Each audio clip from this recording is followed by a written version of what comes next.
ജബ് വി മെറ്റ്. രചന ശരണ്യ പൊന്നൂസ്. അവതരണം ഷാഹുൽ മലയിൽ. എഡിറ്റിംഗ് ഷെരീസ് പൂനൂർ. നിർമ്മാണം PNR ക്രിയേഷൻസ്. ജിത്തുവിൻ്റെ കാര്യങ്ങൾ സംസാരിച്ചുകൊണ്ടാണ് അവർ കിടന്ന്. അവനെപ്പറ്റി പറയാൻ സുഭദ്രക്ക് 100 നാവായിരുന്നു.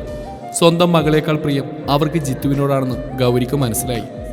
ഉറക്കത്തിൽ എപ്പോഴോ ടെഡ്ഡി ബിയറിന് കെട്ടിപ്പിടിക്കുന്ന ഓർമ്മയിൽ അവൾ സുഭദ്രയെ കെട്ടിപ്പിടിച്ച് കിടന്നു. തൻ്റെ മേൽ കാലെടുത്ത് തന്നെ കെട്ടിപ്പിടിച്ചെടുക്കുന്ന അവളെ ഒരമ്മയുടെ വാത്സല്യത്തോടെ സ്നേഹത്തോടെ അവരും ചേർത്ത് പിടിച്ചു. രാവിലെ സുഭദ്രയായിരുന്നു ഗൗരിയെ വിളിച്ചുണർത്തിയത്. നീതു, ഇച്ചിരി നേരം കൂടി കിടക്കട്ടെ പ്ലീസ്, ഒരു 5 മിനിറ്റ്. മോളെ ഗൗരി. അയ്യോ, അവൾ പെട്ടെന്ന് എഴുന്നേറ്റു. ഐ ആം സോറി ആൻറ്റി, ഞാൻ പെട്ടെന്ന് ഹോസ്റ്റലിലാണെന്ന് കരുതി. അത് സാരമില്ല. മോൾക്ക് എപ്പോഴാണ് പോവേണ്ടത്? 8 മണി തൊട്ട് മെസ് ടൈമാണ്. ആ സമയം വാർഡൻ മെസ്സിലായിരിക്കും. അതുകൊണ്ട് അപ്പം പോയാൽ ആരും കാണാതെ അകത്തേറാം. സാർ എഴുന്നേറ്റ ആൻറ്റി? ഇല്ല മോള്, ഇപ്പോൾ ഒന്നും അവൻ ഉണരുമെന്ന് പ്രതീക്ഷിക്കേണ്ട. എങ്കിൽ പിന്നെ മോള് കുറച്ചുകൂടി കിടന്നു. ഇപ്പം സമയം 7 ആയതേ ഉള്ളൂ. അത് വേണ്ട ആൻറ്റി, എനിക്ക് കിടന്നാൽ ശരിയാവില്ല. എനിക്ക് ഉറക്കത്തിൻ്റെ അസുഖമുണ്ടേ. അവൾ പറഞ്ഞു കേട്ട് അവർ ചിരിച്ചുകൊണ്ട് അവളുടെ മുടിയിൽ തലോടി. മോള് വാ, ചായ കുടിക്കാം. 1 മിനിറ്റ് ആൻറ്റി, ഞാൻ ഇപ്പോൾ വരാം. ഗൗരി ബാത്റൂമിൽ കയറി ഫ്രഷായി. ഷോ, പല്ല് തേക്കണ്ടേ? തേക്കണോ? ആൻറ്റി എന്ത് കരുതും? കുറച്ച് പേസ്റ്റ് കയ്യിലെടുത്ത് തേച്ചേക്കാം. ക്യാ ആപ്കെ ടൂത്ത് പേസ്റ്റ് മേ നമുക്ക് ഹേ? അവൾ പേസ്റ്റ് എടുത്ത് മൈക്ക് പോലെ പിടിച്ച് കണ്ണാടിയിൽ നോക്കി ചോദിച്ചു. ചായ കുടിച്ച ശേഷം ഗൗരി വീടിൻ്റെ പുറകുവശത്തേക്ക് പോയി. ബാക്ക് യാർഡിൽ സുഭദ്രയുടെ കുറച്ച് കൃഷിപ്പണികൾ ഉണ്ടായിരുന്നു. വെണ്ട, ചീര, മുളക്, അങ്ങനെ ഗ്രോത്ത് ബാഗിൽ കുറച്ച് കൃഷി. മരത്തിൽ നിറയെ പഴുത്ത ചാമ്പക്ക നിൽക്കുന്ന കണ്ട് ഗൗരിയുടെ വായിൽ വെള്ളമൂറി. അവൾ സുഭദ്രയോട് ചോദിച്ചിട്ട് താഴെ നിന്ന് കുറച്ച് ചാമ്പക്ക പറിച്ചെടുത്തു. ചാമ്പ മരത്തിനടുത്ത് ഗൗരിയെ കണ്ട് ഔട്ട് ഹൗസിൽ താമസിക്കുന്ന പയ്യൻ അങ്ങോട്ടേക്ക് വന്നു. അവൾ കുറച്ച് ചാമ്പക്ക അവനും കൊടുത്തു. ബ്രേക്ക്ഫാസ്റ്റ് കഴിച്ചിട്ട് പോയാൽ മതിയെന്ന് സുഭദ്ര ഒരുപാട് വട്ടം പറഞ്ഞെങ്കിലും അവൾ കേട്ടില്ല. ഹോസ്റ്റലിൽ പോയിട്ട് കഴിച്ചോളാന്ന് പറഞ്ഞു. ഗൗരി പോവാനിറങ്ങിയപ്പോൾ അവരവൾക്ക് ഒരു ബോക്സ് ഹെർഷേ കിസസ് കൊടുത്തു. മോളെ അയച്ചു തന്നതാ. ജിത്തുവിന് ചോക്ലേറ്റ് ഒത്തിരി ഇഷ്ടമാണ്. ആഹാ, എന്നെ പോലെയാണല്ലോ. Thanks anti. ഗൗരി മോളെ, ഇടയ്ക്കൊക്കെ വരണേ. അവൾ സുഭദ്രയെയും അകത്ത് കിടന്നുറങ്ങുന്ന ജിത്തുവിനെയും നോക്കി. അവനെ നോക്കണ്ട, മോളെ വിളിക്കുന്നത് ഞാനാ. ഇടയ്ക്ക് വരണം.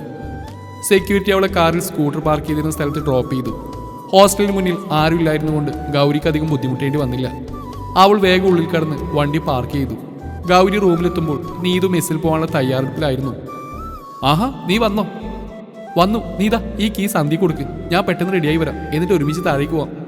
ഇവിടെ നിന്ന് ഉണക്കപ്പെട്ടും പഴം പുഴുങ്ങിയതാണോ? ആൻറ്റി എന്നോട് എത്ര തവണ പറഞ്ഞതാ അപ്പവും മുട്ടക്കറിയും കഴിച്ചിട്ട് പോയാന്ന്. ശേ. ഗൗരി പ്ലേറ്റിലേക്ക് നോക്കി പരിതപിച്ചു. പിന്നെ നിനക്ക് കഴിച്ചിട്ട് വന്ന പോരായിരുന്നോ? നീ ഒറ്റക്കാവില്ലേ? അതുമാത്രമല്ല, എന്നെ കണ്ടില്ലെങ്കിൽ എല്ലാവരും ഞാൻ എവിടെ പോയി ചോദിക്കില്ലേ? നമ്മൾ തന്നെ എന്തിനാ വെറുതെ വടി കൊടുത്ത് അടി വാങ്ങുന്നത്? അതൊക്കെ പോട്ടെ, നീ അവിടുത്തെ വിശേഷങ്ങൾ പറ. അതൊരു കഥയാ മോളെ. ആദ്യം കോളേജിൽ ചെല്ലട്ടെ. ഉച്ചവരെ സ്റ്റാഫ് മീറ്റിംഗ് എന്നല്ലേ അഞ്ജലി പറഞ്ഞത്. ആ സമയം ഞാൻ നിനക്കെല്ലാം പറഞ്ഞുതരാം. കാൽക്കിൽ അവനെ തന്നെ നോക്കിയിരിക്കുന്ന അപ്പച്ചിയെ കണ്ടാണ് ജിത്തു ഉറക്കമുണർന്ന്. അവൻ മൂരി നിവർന്നുകൊണ്ട് പതിയെ എഴുന്നേറ്റു. ഗുഡ് മോർണിംഗ് അപ്പച്ചി. അവർ പെട്ടെന്ന് മുഖം തിരിച്ചു. അപ്പോഴാണ് താൻ ഇന്നലെ എവിടെയാണ് കിടന്നതെന്ന കാര്യം ജിത്തു ശ്രദ്ധിക്കുന്നത്. അല്ല, ഞാനെന്താ ഇവിടെ? ഇവിടെ അല്ല, റോഡിൽ കിടക്കേണ്ടതായിരുന്നു. ആ കൊച്ചു വന്നുകൊണ്ട് ഞാനൊന്നും പറയുന്നില്ല. കൊച്ചോ? ഏതു കൊച്ച്? എന്തൊക്കെയാ അപ്പച്ചി പറയുന്നേ? സാറിനൊന്നും ഓർമ്മ കാണില്ല. സോറി അപ്പച്ചി, ഇന്നലെ ഇച്ചിരി ഓവറായിരുന്നു. സോറി, നല്ല തലവേദന. ഞാനൊന്ന് പോയി കുളിക്കട്ടെ. കുളി കഴിഞ്ഞ് ജിത്തു താഴേക്ക് വന്നപ്പോൾ സുഭദ്ര സെക്യൂരിറ്റിയോട് സംസാരിക്കുമായിരുന്നു. ഇല്ല മേഡം, കുഞ്ഞ് ഹോസ്റ്റലിലെത്തി അകത്ത് കയറുന്ന കണ്ടിട്ടാ ഞാൻ തിരികെ വന്ന്. ശരി. ജിത്തു ഒന്നും മനസ്സിലാവാതെ തിരികെ പോയി സോഫയിലിരുന്നു. സുഭദ്ര അകത്ത് വന്നപ്പോൾ ആരെ പറ്റിയാണ് നേരത്തെ അവനോട് പറഞ്ഞതെന്ന് അവൻ തിരക്കി. നിനക്ക് ചായ വേണോ? കുടിച്ചാൽ പിരിയില്ലേ?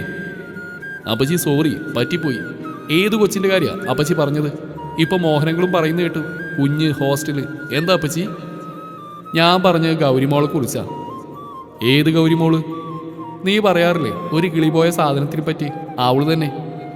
തലേന്ന് രാത്രിയിലെ കാര്യങ്ങൾ സുഭദ്ര ജിത്തുവിനോട് പറഞ്ഞു. നോ! അവൻ ഇരുന്നിടത്തുനിന്ന് ചാടി എഴുന്നേറ്റു. എന്തിനോ? നീ കിടന്ന് അലറണ്ട. പാവം, ഇന്നലെ ആ കൊച്ചു വെറുതെ നമുക്ക് വേണ്ടി ബുദ്ധിമുട്ടി. അവൾക്കിപ്പോൾ മനസ്സിലായില്ലേ ഞാൻ ഒരാളെ ഉള്ളൂന്ന്? ശോ, വേണ്ടായിരുന്നു. അവൾക്ക് മനസ്സിലായിട്ടൊന്നുമില്ല. ഞാനായിട്ട് അവളോടൊന്നും പറഞ്ഞിട്ടില്ല. നിന്റെ ട്വിൻ ബ്രദർ ഇവിടെ കിടപ്പുണ്ടായിരുന്നു. നീ ഷോപ്പിൽ ബിസിയാണെന്ന് ഞാൻ പറഞ്ഞത്. ഇനി അവളെന്തെങ്കിലും മനസ്സിലാക്കി എടുത്തോ എന്ന് എനിക്കറിയില്ല. ശോ, അവൾ ഇവിടെ കൊണ്ടുവരുന്നതിന് ഭേദം ആ വഴിയിൽ കിടക്കുന്നതായിരുന്നു. നീ പറഞ്ഞ പോലെ ഒന്നുമല്ല, അതൊരു പാവം കുട്ടിയാ, എനിക്ക് ഇഷ്ടപ്പെട്ടു. പാവോ? അവളോ? അപ്പച്ചിക്ക് അറിയാൻ പാടില്ല അവളെ. ഇന്നലെ രാത്രി മുതൽ ഇന്ന് 8 മണി വരെ അവളിവിടെ ഉണ്ടായിരുന്നു. എനിക്ക് ഗൗരിമോളെ ശരിക്കും മനസ്സിലായി. പ്രായത്തിൻ്റെ കുറച്ച് കുറുമ്പും കുസൃതിയൊക്കെ ഉണ്ട്, പിന്നെ വായാടിയാണ്. പുറമെ മിണ്ടാപൂച്ചയെ അഭിനയിച്ച് ഉള്ളിൽ വിഷം കൊണ്ട് നടക്കുന്നവരെക്കാൾ എന്തുകൊണ്ട് നല്ലത് ഗൗരിയുടെ സ്വഭാവം തന്നെയാണ്. അവരത്രയും പറഞ്ഞ് കിച്ചണിലേക്ക് പോയി. ജിത്തു കേൾക്കാതെ പുറത്തിറങ്ങി നിന്ന് ഗൗരിയെ വിളിച്ച് സംസാരിച്ചു. പാവം ജിത്തു തലയ്ക്ക് കൈ കൊടുത്ത് അവിടെ തന്നെ ഇരിപ്പുണ്ടായിരുന്നു.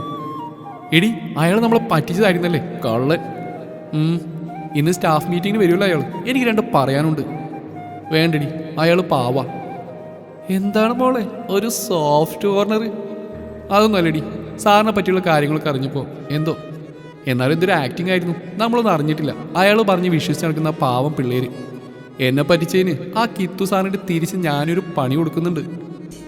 ആഹാ, നോക്കിയേ ഗൗരി, മുറ്റത്തൊരു സിനിമാ നടൻ. കാറിനടുത്ത് ആകെ പെട്ട അവസ്ഥയിൽ നിൽക്കുവാനും ജിത്തു. സ്റ്റാഫ് മീറ്റിംഗ് എന്ന് പറഞ്ഞുകൊണ്ടാണ് വന്ന്. ഇവളുടെ മുന്നിൽപ്പെടാതെ എങ്ങനെയെങ്കിലും മുങ്ങാന്ന് വിചാരിച്ചപ്പോൾ ജമ്പനും തുമ്പനും ദേ നിൽക്കുന്നു. ഈശ്വര, അവൾക്കൊന്നും മനസ്സിലായിട്ടുണ്ടാവല്ലേ. എടി വാ, അങ്ങോട്ട് പോവാം. എന്തായാലും ചെറിയൊരു ഡോസ് കൊടുക്കണം. നീതുസേ കൂടെ നിന്നോണേ മോളെ. നിന്റെ പിന്നിൽ നടക്കാനല്ല, ഒപ്പം നടക്കാനാ എനിക്കിഷ്ടം. ഞാനുണ്ടടി നിന്റെ കൂടെ. Good morning sir. സാറിനോട് എനിക്കൊരു കാര്യം പറയാനുണ്ടായിരുന്നു. എന്താ? സാറിനോട് ഇന്നലത്തെ സംഭവം ആൻറ്റി പറഞ്ഞില്ലേ? ഞാൻ ആൻറ്റിയോട് പറയാത്തൊരു കാര്യമുണ്ട്. സാറിൻ്റെ അനിയൻ ഇന്നലെ എന്തൊക്കെയാണ് കാണിച്ചു കൂട്ടിയത്. അടിച്ചു പാമ്പായിരുന്നു ഇന്നലെ കാറിൽ വെച്ച്, ബോധമില്ലാതെ. ജിത്തുവിൻ്റെ തൊണ്ട വരണ്ടു. ബോധമില്ലാതെ? Sorry sir. പഠിപ്പിക്കുന്ന അധ്യാപകൻ്റെ മുഖത്ത് നോക്കി ഞാനെങ്ങനെയാ? ഗൗരി കണ്ണു നിറച്ച് താഴെ നോക്കി നിന്നു. ജിത്തു ആകെ കിളിപോയ അവസ്ഥയിലായിരുന്നു. ചിരി കടിച്ചു പിടിച്ച് നീതു 2 മാറി മാറി നോക്കി. സാറൊന്ന് അനിയനോട് സംസാരിക്കണം, ഞാനിത് ആരോടും പറയില്ല. എങ്കിലും അവൾ പറഞ്ഞു പൂർത്തിയാക്കും മുന്നേ ജിത്തു തിരിഞ്ഞടന്നു. കറക്കി മോളെ, അങ്ങേര് നടനാണെങ്കിലേ നീ നടിയാ. ഓ, എന്നാ ഒരു അഭിനയമായിരുന്നു, മഹാനടി. ആരെങ്കിലും ആ BGM ഒന്ന് പ്ലേ ചെയ്യൂ. പിന്നല്ല, നീ എന്താ കുറിച്ച് കരുതിയത്? അല്ല, ശരിക്കും വല്ലതും നടന്നോ? അയ്യടാ പോടിയൂളെ, ഒന്നും നടന്നില്ല, ആൻറ്റി വിളിച്ച് പറയട്ടെ. കുറച്ച് ദിവസത്തേക്ക് ജിത്തു കോളേജിലേക്ക് പോയില്ല. ബോധമില്ലാതെ ശരിക്കും അവൾ എന്തെങ്കിലും ചെയ്തോ എന്നുള്ള ടെൻഷനിലായിരുന്നു അവൻ. ഒരു ദിവസം വൈകുന്നേരം ഹോസ്റ്റലിലേക്ക് നടക്കുമ്പോൾ 2 പയ്യന്മാർ ബൈക്കിൽ ഗൗരിയെയും നീതുവിനെയും പിന്തുടരുന്നുണ്ടായിരുന്നു. ഇത് ആർട്സ് കോളേജിൽ പഠിക്കുന്നവരല്ലേ? അതെ. ഇതെന്താ ഇപ്പം നമ്മുടെ പുറകെ? ആർക്കറിയാം, അടുത്ത് ഏണിയാണോ കർത്താവേ. നീ വാ, മൈൻഡ് ചെയ്യണ്ട. പെട്ടെന്ന് ബൈക്കിൽ വന്നമാർ സ്പീഡിൽ ബൈക്ക് എടുത്തുകൊണ്ട് പോയി. ദോ ആ കിടക്കുന്ന ജീപ്പ് കണ്ട് ഓടിയതാ. അതിന് ചെക്കിംഗ് ഒന്നല്ലല്ലോ, ആ പോലീസുകാർ അവിടുന്ന് ചായ കുടിക്കല്ലേ. എൻ്റെ നീതു, നമ്മളെങ്ങാനും പോയി പരാതി പറഞ്ഞ 2നെയും തൂക്കും. ചായക്കടയുടെ മുന്നിലൂടെ അവർ 2 പേരും നടന്നുപോയി. പെട്ടെന്ന് പുറകിൽ നിന്നൊരു വിളി വന്നു. ഏയ്, ട്രാഫിക് റൂൾസ്. ഇതാരാ ഇപ്പം ഇങ്ങനെ വിളിക്കാൻ? നമ്മൾ തന്നെയാണോ? തിരിഞ്ഞു നോക്കണോ? ഒന്ന് നിന്നെ, നിന്നെ തന്നെയാ, റെഡ് ബാഗ്. ആവു, ആശ്വാസമായി, നമ്മൾ തന്നെയാ, തിരിഞ്ഞു നോക്കാം. എടി, ഇത് അയാളല്ലേ നീ ഫ്രീ അഡ്വൈസ് കൊടുത്ത പോലീസുകാരൻ? വിനോദ് അവരുടെ അടുത്തേക്ക് വന്നു. Hi traffic rules. Hi sir. താൻ പറഞ്ഞതിന് ശേഷം ഇപ്പം ഞാൻ സ്കൂളിനും കോളേജിനും മുമ്പിലെത്തുമ്പോൾ വണ്ടി സ്പീഡിൽ ഓടിക്കാറില്ല. ഗൗരി അവനെ നോക്കി ചിരിച്ചു. ക്ലാസ് കഴിഞ്ഞുള്ള വരവായിരിക്കും അല്ലേ? അല്ല, തൊഴിലുറപ്പ് കഴിഞ്ഞുള്ള വരവാ. സാറിന് ഞങ്ങളെ കണ്ടിട്ട് മനസ്സിലായില്ലേ? നീ കാണും പോലെ അല്ലല്ലോ. പോയിക്കോ, സമയത്തിന് വീട്ടിലെത്താൻ നോക്ക്. എടി, ഇയാളെ കാണാൻ ഉണ്ണിമുതനെ പോലെ ഇല്ലേ?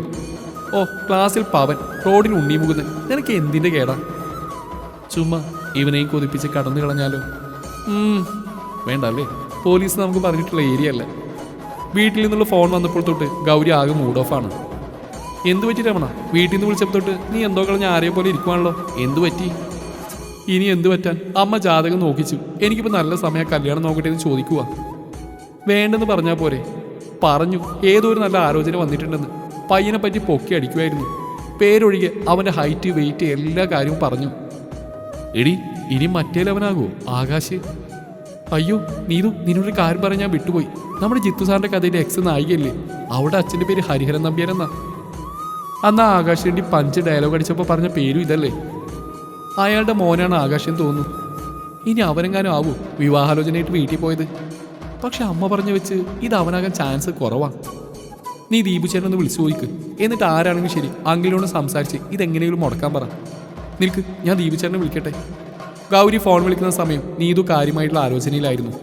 അവൾ എന്തോ ആലോചിച്ച് സ്വയം ചിരിക്കുന്ന ഗൗരി കണ്ടു. ഫോൺ വെച്ച ഉടൻ അവൾ നീതുവിൻ്റെ അടുത്ത് ചെന്നിരുന്നു. എന്താടി പുള്ളേ, നീ ഒറ്റയ്ക്ക് ചിരിക്കുന്നത്? ഞാൻ നിന്റെ കാര്യമൊന്നേ സിനിമാ സ്റ്റൈലിൽ ഇമാജിൻ ചെയ്ത് നോക്കിയതാ. നീ ശോഭന ചേച്ചി, ജിത്തു സാറ് ലാലേട്ടൻ, ആകാശ് ശ്രീനിവാസൻ, നമ്മുടെ തേന്മാവിൻ കൊമ്പത്തിലെ പോലെ. അതിനെപ്പോലെ നിങ്ങൾ രണ്ടും ആദ്യം വഴക്ക്, പിന്നെ ശോഭന ചേച്ചി ഇതുപോലെ നീയും ഭർത്താവെന്ന് പറഞ്ഞ് ജിത്തു സാറിന്റെ ജീവൻ രക്ഷിച്ചു. ലേലുവല്ലു ലേലുവല്ലു ലേലുവല്ലു. അവസാനം നിങ്ങൾ രണ്ടും ലൈനാവുന്നു. ആകാശിനെ നാട്ടുകാർ തല്ലിക്കൊല്ലുന്നതിന് പകരം ജിത്തു സാർ എടുത്തിട്ട് തള്ളുന്നു. പിന്നെ ഇടയ്ക്ക് കുറച്ച് ഫൈറ്റ്, ചെയ്സ്, ഒരു സോങ് ഒക്കെ ചേർത്ത് എഡിറ്റ് ചെയ്യാന്നേ. നിനക്കും ജിത്തു സാറിനും കൂടി അങ്ങ് പ്രേമിച്ചൂടെ? അങ്ങനെയെങ്കിൽ അങ്ങനെ തേച്ച ചേച്ചിക്കും നിന്റെ പുറകെ കിടക്കുന്ന അനിയനും ഒരുമിച്ച് പണിയെടുക്കാന്നേ. നീ ഇത് പറഞ്ഞു നിർത്തിയതും ഗൗരി കമിഴ്ന്നിടന്ന് ചിരിക്കാൻ തുടങ്ങി. നീ എന്തിനാ ചിരിക്കുന്നേ? ഞാൻ ആ മുത്തുകൗസിയും ഞങ്ങളെ വെച്ചൊന്ന് ഇമാജിൻ ചെയ്തതാ. പോടി പുല്ലേ, മനുഷ്യനോട് സീരിയസ് ആയിട്ട് പറഞ്ഞപ്പോൾ അവൾക്ക് കോമഡി. നീതു പില്ലോ എടുത്ത് ഗൗരി എറിഞ്ഞു. ഗൗരി പറഞ്ഞിട്ട് പോയതോർത്ത് ടെൻഷൻ അടിച്ചാണ് ജിത്തു വീട്ടിലേക്ക് വന്നത്. ഈശ്വര, അവൾ പറഞ്ഞതിൽ എന്തെങ്കിലും സത്യമുണ്ടോ? കുടിച്ചത് ഇച്ചിരി കൂടുതലായിരുന്നു. അതിന് കാരണം രാവിലെ ഇവിടെ വന്ന ആ സാധനം തന്നെയാണ്. എങ്കിലും മൈ മൂഡ് വാസ് ഓക്കെ. കോളേജിലെത്തി ഗൗരിയെ കണ്ടപ്പോൾ അവൾക്ക് ചെറിയ ഡോസ് കൊടുക്കുന്ന മാത്രമായിരുന്നു മനസ്സിൽ. പക്ഷെ വൈകുന്നേരം അനിയും കൂടി വന്നു. ചേച്ചിയുടെ മാരേജ് ക്ഷണിക്കാൻ, നഷ്ടങ്ങളുടെ കണക്ക് ഒന്നുകൂടെ ഓർമ്മിപ്പിക്കാൻ. മൈൻഡ് കൈവിട്ടു പോയി. I lost my self. കുടിച്ചു, വീണ്ടും കുടിച്ചു. അച്ഛൻ, അമ്മ, നവി അവർ മാത്രമായിരുന്നു മനസ്സിൽ. അവരുടെ അടുത്തേക്ക് പോകാൻ തീരുമാനിച്ചു തന്നെയാണ് അന്ന് ഞാൻ ഡ്രൈവ് ചെയ്ത്. പക്ഷെ അതിനിടയ്ക്ക് ആ ബൈക്കുകാരൻ ഗൗരി എൻ്റെ അടുത്തേക്ക് വന്ന് എനിക്ക് നല്ല ഓർമ്മയുണ്ട്. അവൾ എന്തൊക്കെയോ പറയുന്നുണ്ടായിരുന്നു. പക്ഷെ അത് കഴിഞ്ഞിട്ടൊന്നും ഓർമ്മ വരുന്നില്ല. ഓഹ്, ഐ ആം ഗെറ്റിംഗ് മാഡ്. അവൻ മുഖം പൊത്തി ബെഡിലിരുന്നു. ജിത്തു ബ്രേക്ക്ഫാസ്റ്റ് കഴിക്കുമായിരുന്നു. പുറത്ത് ഏതോ വണ്ടി വന്ന് നിൽക്കുന്ന സൗണ്ട് കേട്ട് സുഭദ്ര പോയി വാതിൽ തുറന്നു. പോലീസ് യൂണിഫോമിൽ നിൽക്കുന്ന ചെറുപ്പക്കാരൻ അവരെ നോക്കി ചിരിച്ചു. ആഹാ, വിനോദായിരുന്നോ? ദാ ആൻറ്റി, അമ്മ തന്നയച്ചാ. അവൻ അവർക്ക് നേരെ കവർ നീട്ടി. അവൻ കഴിക്കുക. മോൻ കയറുക, ഞാൻ ചായ എടുക്കാം. ഇതാരാ, CI സാറോ? എന്താ അടിയന്റെ കുടിയിലൊക്കെ? ഒരനിയൻ തണ്ടി ഇവിടെ ഇല്ലേ? അവനെ കാണാൻ വന്നാ. ഓഹോ, പിന്നെ എങ്ങനെയുണ്ട് നിന്റെ കോളേജ്, ടീച്ചിങ്? വിനോദ് അവനെ ഒന്ന് ചൂഴ്ന്നു നോക്കി. ഹാ, വിമൻസ് കോളേജ് അല്ലേ, പിന്നെ എങ്ങനെ ഇൻട്രസ്റ്റ് ഇല്ലാതിരിക്കും? നീ ഏതോ പെൺകൊച്ചിന്റെ കാര്യം പറഞ്ഞില്ലേ, എന്തായത്? അതെന്താവാൻ, കർത്താവ് ചുമന്നതിനേക്കാൾ വലിയ കുരിശായിപ്പോ. അതെന്താടാ, അവൾക്ക് പണി കൊടുക്കാൻ നടന്നിട്ട് അവസാനം നീ വെട്ടോ? മോനെ ഏട്ടാ, വല്യമ്മയുടെ മോനെ ഊതല്ലേ? ഡാ, ഞാൻ കാര്യമായിട്ട് ചോദിച്ചാ ഉടനെ ഒരു സദ്യ കിട്ടുമോ? മോനെ ലൈറ്റ് കാത്തിരുന്നോ? ഇപ്പൊ തരാം. അല്ല, ആർട്സ് കോളേജിന് മുന്നിൽ കിടന്ന് കറക്കം കൂടുതലാണല്ലോ, എന്താ കാര്യം? നമുക്ക് ഓടിയൊന്നും ഇല്ലാത്തതുകൊണ്ട് വന്ന് ചേർന്ന് നിൽക്കാൻ ആരും ഇല്ലല്ലോ. അപ്പൊ പിന്നെ പോലീസ് ഇപ്പൊ അങ്ങോട്ട് കൊണ്ട് ചേർക്കാന്ന് കരുതി. സുഭദ്ര വിനോദിനുള്ള ചായയുമായിട്ട് വന്നു. എന്താ രണ്ടാളും കൂടി? ഇവൻ കോളേജിൽ പോകുന്നതിനെ പറ്റി ചോദിച്ചതാ. അവിടെ പഠിക്കുന്ന ഏതൊരു വട്ടിയേഴ്സിന്റെ കാര്യം പറഞ്ഞായിരുന്നു. കാറിൽ ചേർന്നതിന് ഇവനും അവളും വഴക്കിട്ടതും പിന്നെ ഇവൻ അവളെ പറ്റിച്ചതൊക്കെ പറഞ്ഞു. അതിനെക്കുറിച്ച് ചോദിക്കായിരുന്നു ഞാൻ. ഇവൻ പറഞ്ഞൊന്നും മോൻ വിശ്വസിക്കല്ലേ, അതൊരു പാവം കുട്ടിയാ. ആ, അതെനിക്കും തോന്നി. അല്ലെങ്കിൽ ഇവന് വേണ്ടി ആ കൊച്ചി ഇത്രയും റിസ്ക് എടുക്കായിരുന്നോ? കൊള്ളാലോ, അപ്പൊ നിങ്ങളല്ല അവിടെ ആള്. ശരി ശരി. ജിത്തുവിന്റെ ക്ലാസ്സിലിരിക്കുമ്പോൾ നീതു പറഞ്ഞ കാര്യം മാത്രമായിരുന്നു ഗൗരിയുടെ മനസ്സിൽ. ജിത്തുവിന് ഗൗരി എന്തെങ്കിലും പറഞ്ഞു ചെല്ലുമോ എന്നൊരു പേടിയുണ്ടായിരുന്നു. ക്ലാസ് എടുക്കുമ്പോൾ അവളിരിക്കുന്ന ഭാഗത്തേക്ക് നോക്കാതിരിക്കാൻ അവൻ കഴിവതും ശ്രമിച്ചു. പക്ഷേ ഇടയ്ക്കിടയ്ക്ക് അവൻ പോലും അറിയാതെ അവന്റെ കണ്ണുകൾ അവളിലെത്തി നിൽക്കും. ഗൗരിയുടെ ഇരിപ്പും മുഖഭാവവും കണ്ടപ്പോൾ അവളുടെ ചിന്ത ക്ലാസ്സിലല്ല മറ്റെവിടെയാണെന്ന് ജിത്തുവിന് മനസ്സിലായി. താനിപ്പോൾ ക്ലാസ്സിലാണെന്ന് ഓർക്കാതെ ഗൗരി പെട്ടെന്ന് എന്തോ ആലോചിച്ച് പൊട്ടിച്ചിരിച്ചു. പക്ഷേ ഉടൻ തന്നെ സ്വിച്ച് ഇട്ട പോലെ അവളുടെ ചിരി നിന്നു. എല്ലാവരും അവളെ നോക്കുന്നത് കണ്ട് ഗൗരി സീറ്റിൽ നിന്ന് എഴുന്നേറ്റു. ജിത്തുവിന്റെ മുഖം ദേഷ്യത്തിൽ വലിഞ്ഞു മുറുകി. തുടരും ഈ കഥയുടെ ബാക്കി ഭാഗം നാളെ ഇതേ സമയം.